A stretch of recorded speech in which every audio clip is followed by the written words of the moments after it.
Todos e todas. Vamos dar início, então, à nossa aula sobre o capital comercial e o lucro comercial.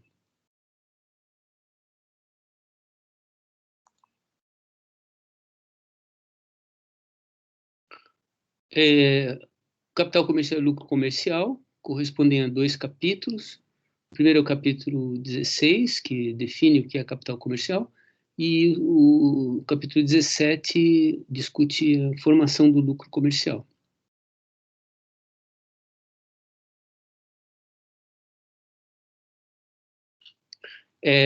Nós adentramos uma seção, uma parte do terceiro volume do Capital, que inclui novas frações da classe capitalista e, portanto, novas formas pelas quais a mais-valia se divide entre essas novas frações da classe capitalista. Notadamente, nós vamos ter novas frações da classe capitalista, todas elas improdutivas de valor e de mais-valia.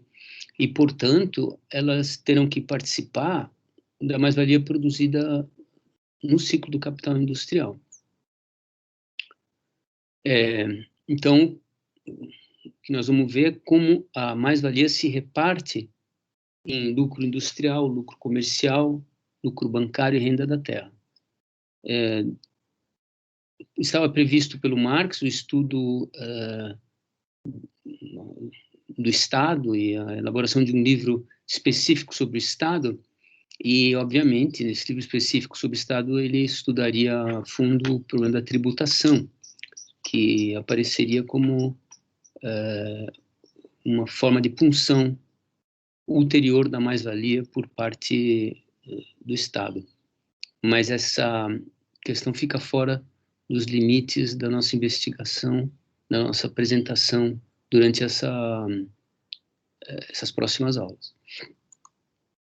Então, a seção 4, ela se denomina transformação do capital mercadoria e do capital monetário em capital de comércio de mercadorias e capital de comércio de dinheiro. Então, a ideia aqui é interessante, o próprio título é autodescritivo, porque no ciclo do capital industrial, a gente tem, no início, o dispêndio de dinheiro para aquisição do capital produtivo, que começa, então, com o capital monetário a ser gasto nos elementos do capital produtivo. E depois nós temos, no final do processo produtivo, as mercadorias a serem vendidas, que é o capital mercadoria.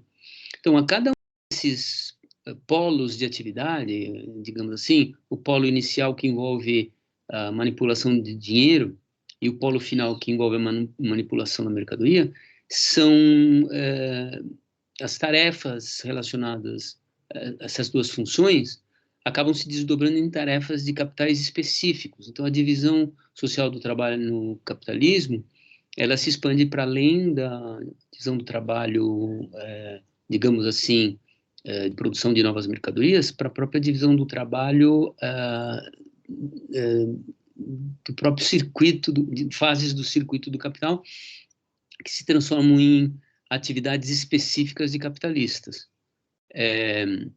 Então, o capital comercial, para o Marx, nós vamos chamar o capital comercial de capital de comércio de mercadorias, mas o capital comercial, mais abrangentemente falando, ele inclui o capital de comércio de mercadorias, né, o capital mercantil propriamente dito, e o capital de comércio de dinheiro, que é a origem dos bancos, né? Os bancos começaram como locais de depósito, guarda de dinheiro e de manutenção do saldo e da realização de pagamentos e de retiradas, né, de saques. E tudo isso é relacionado à função de comércio de dinheiro. A distinção é que o capital de comércio de mercadoria, ele, na verdade, trabalha sobre a transformação do capital mercadoria da sociedade em dinheiro, e o capital de comércio de dinheiro trabalha sobre as operações técnicas relacionadas à circulação do dinheiro pelo ciclo do capital industrial.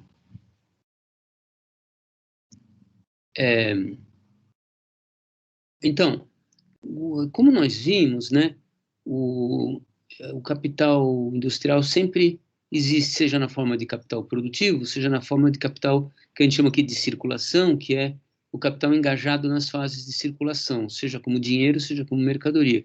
Então, o capital do ciclo do capital industrial, no que tange à circulação, ele está sempre dividido entre mercadorias a serem vendidas e dinheiro a ser convertido em capital produtivo. E essas são mutações formais, né? Essas mutações formais de dinheiro em capital produtivo e mercadoria em dinheiro não adicionam valor, também não podem adicionar mais-valia se não adicionam valor, então são operações improdutivas, não produzem valor de uso e não produzem valor, e inicialmente são executadas pelo próprio capitalista industrial. Quando elas passam a ser executadas pelo capital comercial, elas manterão essa natureza de improdutiva de valor e de mais-valia. Então, a gente podia representar graficamente o capital comercial da seguinte maneira. Tomemos o ciclo do capital mercadoria, que começa com mercadorias a serem vendidas. E agora, incluamos aqui o capital comercial em vertical. Então, as mercadorias que deveriam ser vendidas pelo ciclo do capital industrial, elas são compradas, na verdade, pelo capital comercial para depois serem vendidas, de tal maneira que o ciclo do capital industrial realiza a venda dessas mercadorias para o capitalista comercial, que depois se encarrega de vender novamente. Então, nós vamos ver que são, na verdade, duas vendas até que se realize o capital mercadoria completamente, enquanto dinheiro.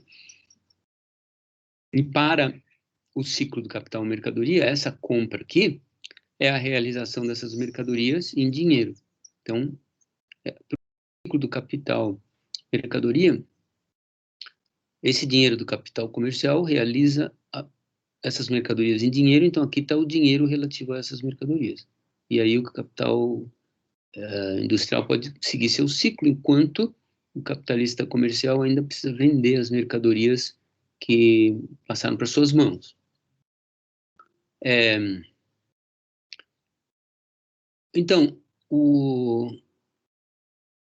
capital do comerciante existe inicialmente, né, uma primeira aproximação, como um capital monetário para comprar as mercadorias do industrial.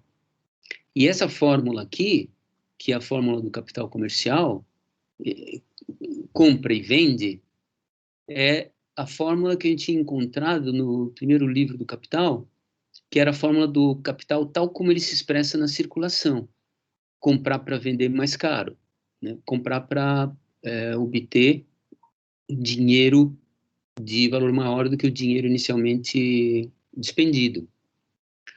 Agora, essa fórmula passa a ser a fórmula própria do capital comercial. Comprar para vender. Então, nós vimos que na fase de compra do capital comercial realiza a fase de venda da mercadoria do capital industrial, mas não realiza a conversão definitiva do capital mercadoria em dinheiro. Por quê? Porque o capital mercadoria ainda está em mãos do comerciante para ser vendido. Então, aqui é uma frase do próprio Marx: somente a venda das mercadorias por parte do comerciante é que significa a transformação definitiva do capital mercadoria em dinheiro. Então, só no momento em que o capital comercial consegue vender as mercadorias que ele comprou, é que o capital mercadoria da sociedade se realizou em dinheiro. Isso vai ser importante a seguir. Então, MDM, que é a função autonomizada do capital comercial, comprar para vender, são duas vendas. A venda do capitalista industrial para o comerciante e a venda do comerciante para o comprador definitivo. Então, do ponto de vista do capital industrial, né, o M', que é a sua venda, é só a primeira fase da metamorfose de sua mercadoria. a segunda fase da metamorfose de sua mercadoria é a compra e para a renovação dos elementos do capital produtivo. Então, essa segunda fase, na verdade, só completa a metamorfose da mercadoria do capitalista industrial de modo cabal, digamos assim, com um circuito completo realizado pelo comerciante, porque só o comerciante tendo vendido, o capital mercadoria da indústria foi efetivamente realizado em dinheiro. Então, é a venda definitiva por parte do comerciante que realiza de modo definitivo essa primeira parte da metamorfose da mercadoria, do capitalista industrial. Então, essa é a parte mais delicada de toda a exposição, a meu ver, e bastante importante para a compreensão não só do que é o capital comercial, mas também da possibilidade de disjunção que nós vamos ver aqui, bem aqui embaixo. Então, isso precisa ser compreendido. Apesar do capitalista industrial ter obtido o dinheiro, porque o capitalista comercial comprou dele, na verdade, o capital mercadoria dele ainda está flutuando no mercado para ser vendido nas mãos do capital comercial. Então, só quando o capitalista comercial realiza a venda das mercadorias que ele tirou das mãos do capitalista industrial, é que essa primeira fase da metamorfose da mercadoria do capitalista industrial se realiza. Enquanto isso, o produtor tem o dinheiro já para reiniciar o ciclo. Então, nós temos uma disjunção entre produção e venda, no sentido de que a produção continua, porque as mercadorias do capitalista industrial foram transformadas em dinheiro, mas a venda final ainda não se realizou. Então, quando o comércio passa a sentir dificuldade em vender, o capital produtivo, o capital industrial já produziu ainda mais mercadorias a serem vendidas. Então, há uma espécie de represamento que, quando estoura a crise, ela estoura necessariamente com uma força maior.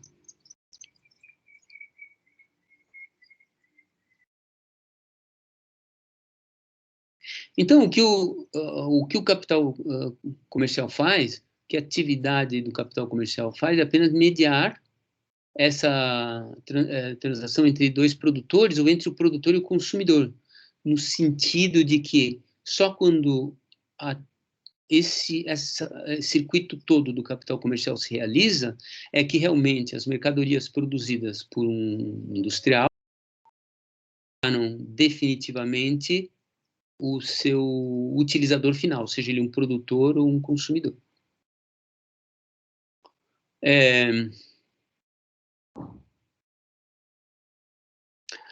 Então, essa transformação rápida, digamos assim, antecipada do capital mercadoria do industrial em dinheiro, ele o que ele faz? Se ela não existisse, o capital industrial teria que ter uma porção maior do seu capital imobilizado em dinheiro para poder continuar comprando os elementos do capital produtivo antes de ter vendido. Então, com o capital comercial, o capitalista precisa uma fração menor do seu capital total para mantê-la na forma de dinheiro e pode utilizar uma fração maior, portanto, do seu capital total na forma produtiva.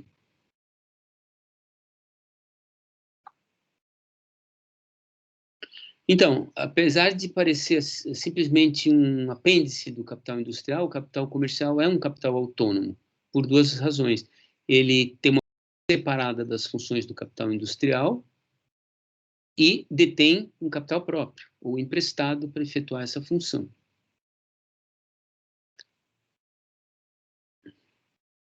Então, essa frase em negrito é importante, né? Através do ciclo de entrelinha, ciclo do capital comercial, o comerciante converte o capital mercadoria em capital de comércio de mercadorias. Então, é essa atividade dele que converte o capital mercadoria da sociedade, do conjunto de capitalistas industriais, em capital de comércio de mercadorias. Então, aqui nós temos algumas consequências dessa análise. O capital monetário para circulação é menor do que teria sido se os próprios capitalistas, né, cada um deles, tivesse que realizar suas próprias vendas. Por quê? Porque eles teriam que ter, cada um deles, mais capital monetário, capital mantido na forma de dinheiro, para manter a vitalidade, a continuidade do ciclo, enquanto suas mercadorias estão à venda. Então, há segundo, um encurtamento da transformação, encurtamento do tempo, né, de transformação das mercadorias em dinheiro para o produtor. Então, notem que, como o tempo de rotação do capital inclui esse tempo de venda aqui, o encurtamento desse tempo de venda é um encurtamento do tempo de rotação do capital industrial. E também um tempo de realização definitiva do capital mercadoria em dinheiro também é encurtado pelo fato do capital comercial concentrar todas as mercadorias à venda em sua posse e efetuar as vendas de modo mais eficiente.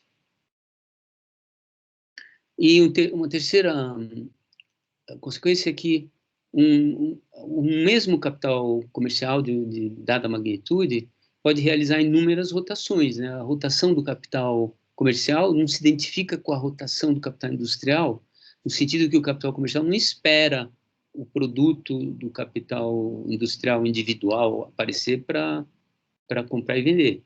Ele compra o produto de um capitalista industrial, vende com dinheiro, ele já compra o produto de outro capitalista industrial antes de que o produto do capitalista industrial do qual ele comprou primeiramente já esteja de novo disponível para sua compra. Então, o capital comercial pode realizar várias rotações dentro de um mesmo ramo, comprando de capitalistas que produzem mercadorias iguais, ou mesmo de ramos diferentes. Então, quanto mais rápida a rotação do capital comercial, menor a parte do capital monetário total que precisa estar engajada com o capital comercial. Claro, quanto mais o capital comercial realiza a função de capital de comércio de mercadorias, ou seja, quanto mais ele toma a si a função de realizar significando transformar em dinheiro o capital mercadoria da sociedade, quanto mais é abrangente a sua inserção, menor o capital monetário que a sociedade como um todo precisa ter engajado para a normal reprodução do capital agregado. Aí, determinantes da velocidade de rotação do capital comercial. Então, a velocidade de rotação do capital comercial depende da velocidade de renovação do processo de produção, porque quanto mais rapidamente se renova o processo de produção, mais mercadorias são jogadas à disposição do capital comercial, e também a velocidade com que se entrelaçam os diversos processos de produção, porque quanto mais rápido um processo de produção absorve o produto do outro, mais rápida é a função que o capital comercial realiza de intermediário entre o produto de um capital e o insumo de outro. E a velocidade do consumo, quanto mais rápido é a velocidade de consumo da sociedade, mais rápido o capital comercial renova o seu próprio circuito, né? A sua própria rotação. Então, quais são os determinantes da quantidade de capital monetário que o comércio precisa ter? Então, o capital comercial existe sempre, seja na forma M ou na forma D, né? É parecido com a análise que nós fizemos do ciclo do capital industrial. Lá a gente tinha a forma M, D e P. Aqui não existe a forma produção no ciclo do capital comercial, mas existe sempre mercadorias a serem vendidas pelo capitalista comercial e dinheiro para comprar mercadorias, de tal maneira que a continuidade do capital comercial é também a continuidade dessa transmutação de dinheiro que compra M, de M que se transforma em dinheiro, assim sucessivamente. A quantidade de dinheiro que o capitalista comercial vai precisar diminui conforme aumenta, se desenvolve a função do dinheiro como meio de pagamento. Por que isso? Porque o capitalista ele pode pagar uma mercadoria com dinheiro da própria venda dela. Por exemplo, ele comprou mercadorias de um capitalista industrial e emitiu uma letra de câmbio dizendo que ele vai pagar em 45 dias. Suponha que ele vende em 30 dias, ele pode pagar a mercadoria que ele comprou do capitalista industrial com a própria venda dessa mercadoria, de modo que isso diminui a proporção do capital comercial que tem que figurar como capital monetário de compra. E quanto mais veloz é o processo de produção, maior o número de rotações que um dado capital monetário pode realizar. Então, para uma dada escala da economia, quanto mais rápido quanto maior é o número de rotações do capital comercial, dada uma escala significando uma massa de produtos a serem vendidas, menor é o volume de capital que precisa. Por exemplo, um capital de 100 com 10 rotações, ele realiza mercadorias no valor de 1.000. O mesmo capital de 100 com 5 rotações, ele só realiza mercadorias no valor de 500. Então, o número de rotações, quanto maior o número de rotações do capital comercial, menor a quantidade de capital monetário que o capital comercial precisa. Então, o capital comercial, concentrando toda a circulação do capital mercadoria da sociedade, ele economiza capital de reserva para os capitalistas industriais. Então, diminui, na verdade, na economia como um todo, a parte do capital social que deveria existir como capital dinheiro se os comerciantes não existissem, se o comércio não fosse parte da divisão social do trabalho no capitalismo.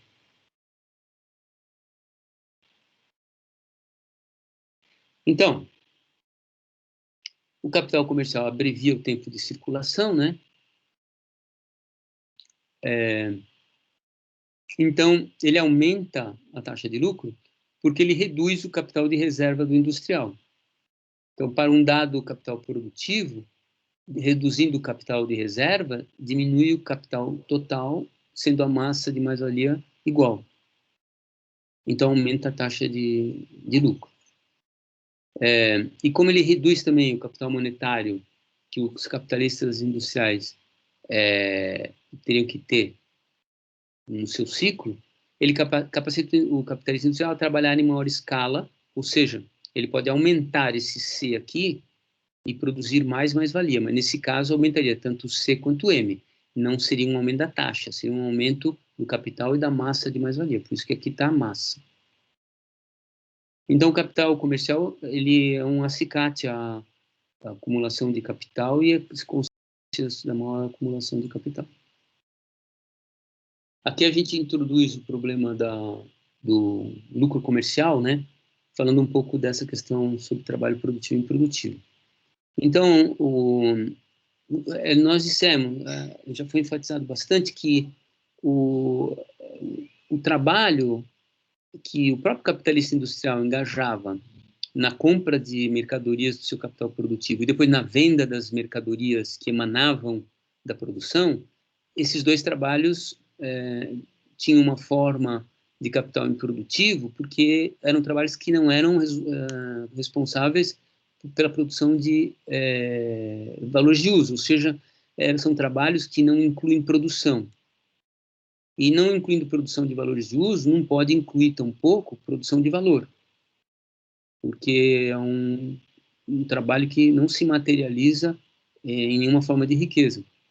Então, quando essas atividades são, quando a atividade de venda é externalizada, autonomizada na forma do capital comercial, ela continua sendo improdutiva de valor. E a gente extirpa dela todas as atividades que existem e ainda existem hoje em dia, que são atividades produtivas, porque elas não correspondem à categoria de capital comercial que tem que ser analisada de forma pura para entender o que é. Então, por exemplo, se a gente fosse descobrir o volume do capital comercial do festival, de qualquer supermercado, do Condor, a gente teria que extrair de lá de dentro formas que são formas de capital industrial. Por exemplo, o corte e embalagem de carnes, ou a padaria, às vezes até a praça de alimentação própria deles, né, ou produção de alimentos. Essas seriam atividades tipicamente do ciclo do capital industrial, no interior do ciclo do capital comercial. Em geral, abstraindo aí dos supermercados, atividades produtivas se misturam com sobrevivem dentro da atividade comercial na forma de transporte, armazenamento, conservação, mas essas são atividades que, na verdade, constituem verdadeiros ramos do capital produtivo, só que ainda não totalmente separadas do interior do capital comercial. Então, a gente estuda a atividade exclusiva da circulação. Nela, os trabalhadores comerciais também não produzem valor de uso e também não podem produzir valor nem mais valor. Agora, se a venda por parte do capital comercial produz um valor a mais, é porque esse valor a mais já existia em algum lugar, já existia no valor da mercadoria. A gente tem que descobrir como é que o capital comercial realiza um valor a mais em relação àquilo que ele compra, não infringindo as regras básicas da nossa teoria. Então, vamos adentrar, então, nas possibilidades. Então, a venda por parte do capital industrial, a gente viu a transformação das mercadorias que ele tem, que possuem mais-valia, em dinheiro, e, portanto, a realização em dinheiro do valor das mercadorias. Isso aqui representa a compra por parte do capitalismo comercial. Então, o que é M' D' para o capitalista industrial é D' M' para o comerciante. Então, a gente teria D' do comerciante comprando o capital mercadoria do industrial e vendendo a D' também, porque esse é o valor dessas mercadorias. E aí a gente estaria numa fórmula exatamente igual à fórmula que a gente descobriu anteriormente, né, no estudo da circulação de mercadorias, que é a fórmula própria do capital, tal como ele emerge da circulação simples de mercadorias, e onde não havia aumento do valor e de onde a gente teve que se desdobrar, digamos assim, para desdobrar essa fórmula em uma cisão aqui entre essa primeira fase, a introdução da produção, e a segunda fase, que deu na análise dos ciclos do capital industrial. Mas aqui nós estamos falando do comércio, então o comércio não pode ser nem D', M', D', porque isso aqui é exatamente isso aqui de baixo.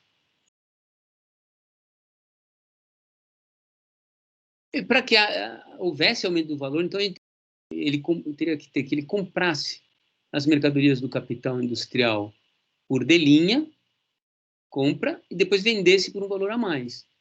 Mas aí a gente estaria infringindo numa regra básica, que é que o comerciante estaria vendendo a mercadoria por mais do que ela vale. E como nós estamos pensando em termos do agregado da economia, não se pode vender em agregado na economia as mercadorias que o comerciante comercializa como um todo da sociedade por um valor a mais do que ela vale. E o preço teria sido aumentado simplesmente por uma transferência de propriedade sendo que a transferência de propriedade não cria valor, e, portanto, não poderia ter dado origem ao aumento do valor. Então, a diferença que surge no ciclo do capital industrial, que era aquela diferença entre o dinheiro obtido com a venda das mercadorias e menos o dinheiro investido inicialmente, né, D' sendo maior que D, aquela diferença que é a mais-valia M tem que ser dividida entre indústria e comércio, de tal modo que ambos os capitais consigam obter lucros. Então, o comércio deve comprar as mercadorias da indústria a um preço abaixo do valor e revendê-las ao seu valor. É a única maneira pela qual o comércio pode obter o seu lucro.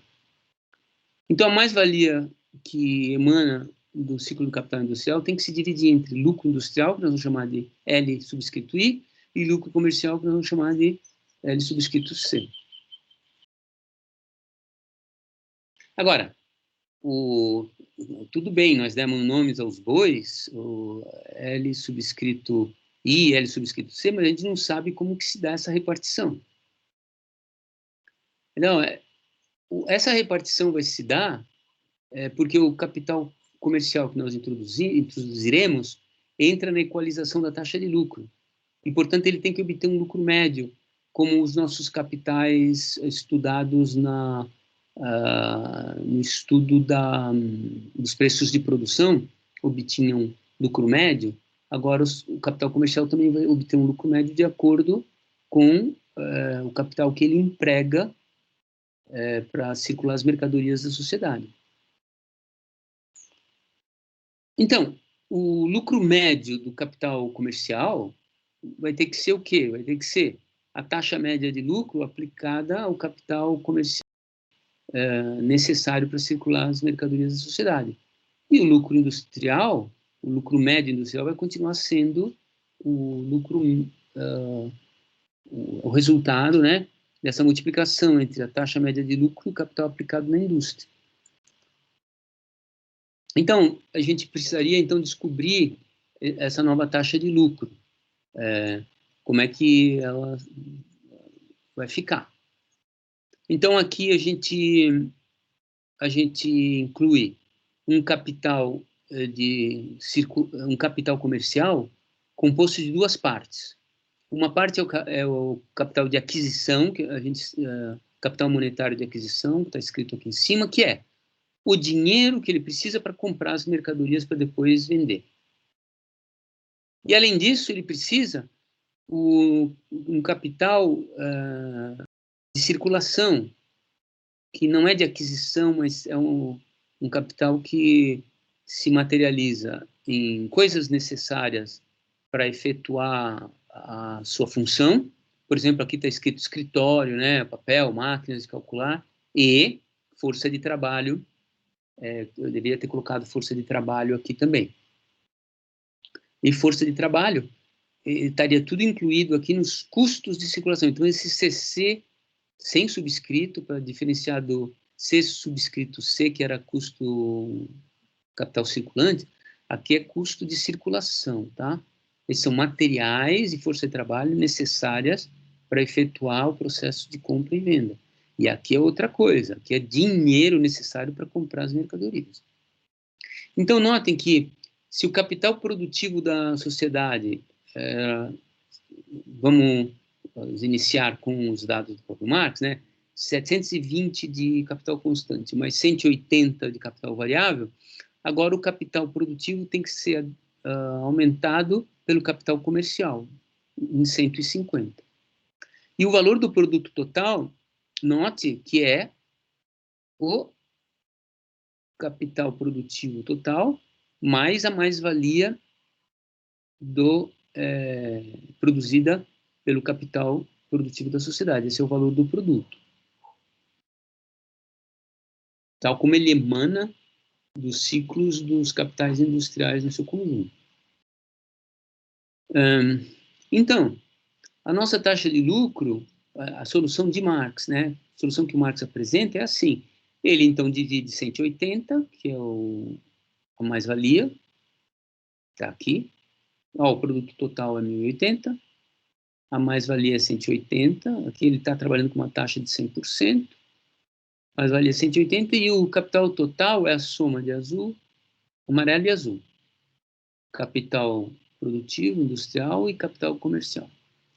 Então, dá 180 por 1.150, portanto, uma taxa de lucro de 17%, mais ou menos. Aí, como é que ele faz? Ele usa aquela fórmula que nós vimos anteriormente, que é a fórmula que define o lucro industrial e o lucro comercial. A taxa média de lucro multiplicada pelos respectivos capitais.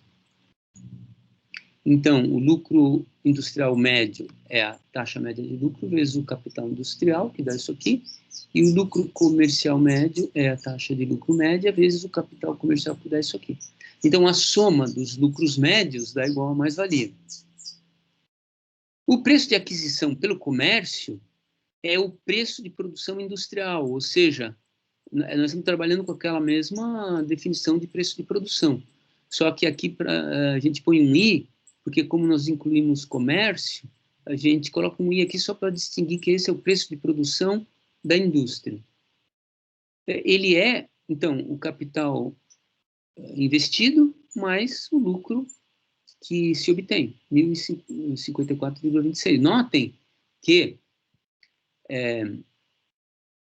se vocês somarem esse valor aqui, pelo qual o comércio adquire as mercadorias, com esse, com 25 mais 1.054, dá exatamente 1.080 as mercadorias. Mas aí, o que o Marx faz? Ele soma ele soma ao valor de 1.080 os custos comerciais de 50. Então, o comerciante não vende mais a 1.080, mas vende a 1.130. Então, de acordo com Marx, o comércio venderia as mercadorias acima dos seus valores.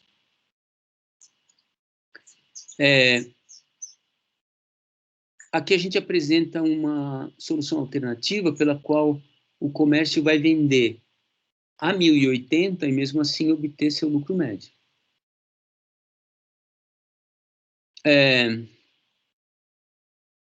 Muito bem.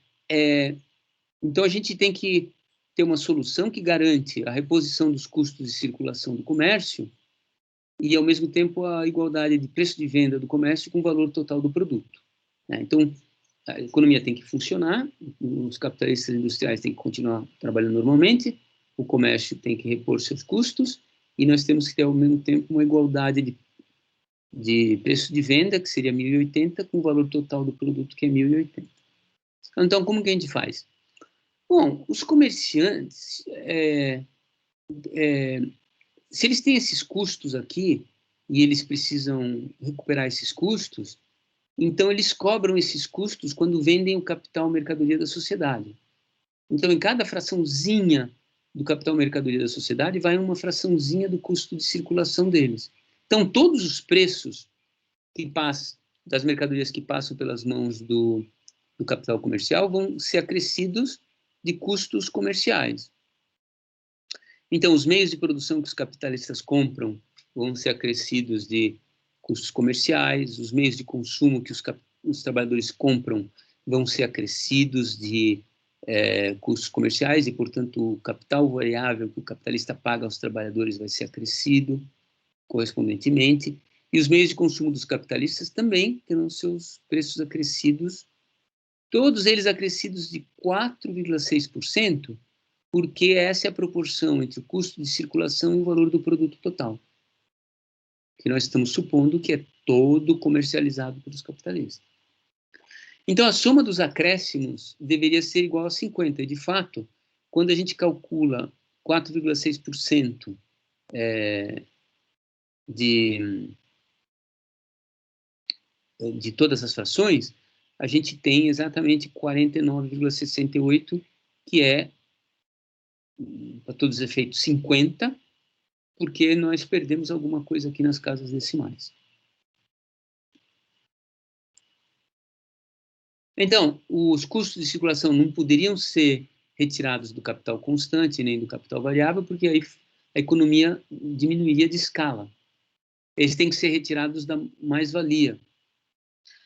De modo que, para calcular a taxa média de lucro, a gente tem que subtrair os custos de circulação da mais-valia disponível. Então, a taxa média de lucro tem que ser recalculada de acordo com a nova massa de lucro disponível, que é a mais-valia menos os 50 de custo de circulação. Então, a nossa taxa de lucro fica diferente da taxa de lucro do Marx, cai de 17 para 12, porque a gente retirou aqui do numerador os custos de circulação. E agora a gente faz o mesmo cálculo que nós fizemos antes.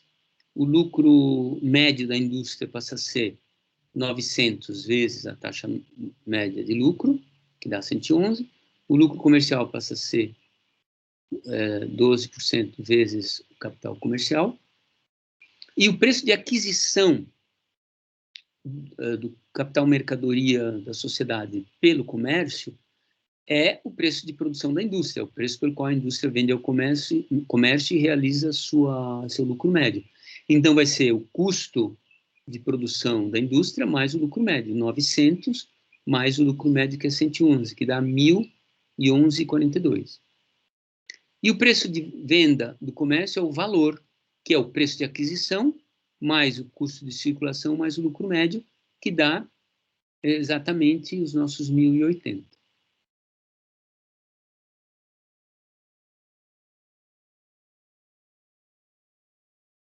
Aí, só para tranquilizar vocês, né, alguns devem ser perguntado, mas como é que um capital de aquisição de 100 consegue comprar mercadorias por que no valor de 1.011, não 1.080? Bom, isso a gente deixa para depois. O fato é que o capital comercial de aquisição é menor do que o produto da indústria. Então, realmente ele tem que dar várias rotações para realizar esse produto da indústria. Então, note que o que a gente tinha dito antes está ilustrado numericamente agora. Quanto maior o número de rotações, menor a quantidade de capital, dinheiro, que o comércio precisa ter para executar uma massa muito maior de valor dos produtos. Eu só não entendi porque eu coloquei aqui 1.011,42 e não 1.080. Tem que ter, deve estar errado. A gente pode voltar a isso na nossa discussão, né, na próxima segunda-feira. Então, isso faz sentido, porque o comércio adquire da indústria ao longo do ano e não numa única transação. Então, conclusões, antes de encerrarmos. Então, o capital comercial é a forma autonomizada do capital mercadoria. Né? Ele, na verdade, opera a realização do capital mercadoria da sociedade em dinheiro. Uma forma de emprego de capital improdutiva, porque os trabalhadores empregados estão empregados na mera transferência de propriedade, então o lucro que os capitalistas comerciais obtêm tem que ser derivado do lucro da indústria, da mais-valia produzida pela indústria. O capital comercial economiza custos de circulação para a sociedade, porque dispensa os capitalistas de terem que ter reservas de dinheiro para o período de circulação das suas mercadorias. Produz chamamos aqui de risco sistêmico, né, para usar um jargão macroeconomês, porque possibilita a continuidade do ciclo do capital industrial antes mesmo da venda definitiva ter sido realizada. Então, essas são algumas das conclusões. Nós usamos como referência os capítulos 16, que chama o Capital de Comércio de Mercadorias, e o capítulo 17, que é o lucro comercial. E uma leitura de aprofundamento para essa parte da solução alternativa pode ser o trabalho do Klaus Germer e do Von Zirbelotto, desse título aqui, Marx e o problema dos custos de circulação como dedução da mais-valia, publicado na Revista Brasileira de Economia Política.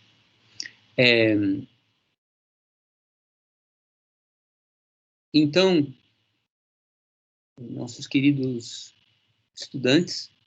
Era essa a aula sobre o capital comercial e o lucro comercial. Espero que vocês tenham se divertido e aguardo as perguntas no nosso próximo encontro. Então, até logo a todos e todas, e até o nosso vídeo sobre o capital portador de juros e a divisão do lucro médio em juro e lucro do empresário. Tchau, tchau.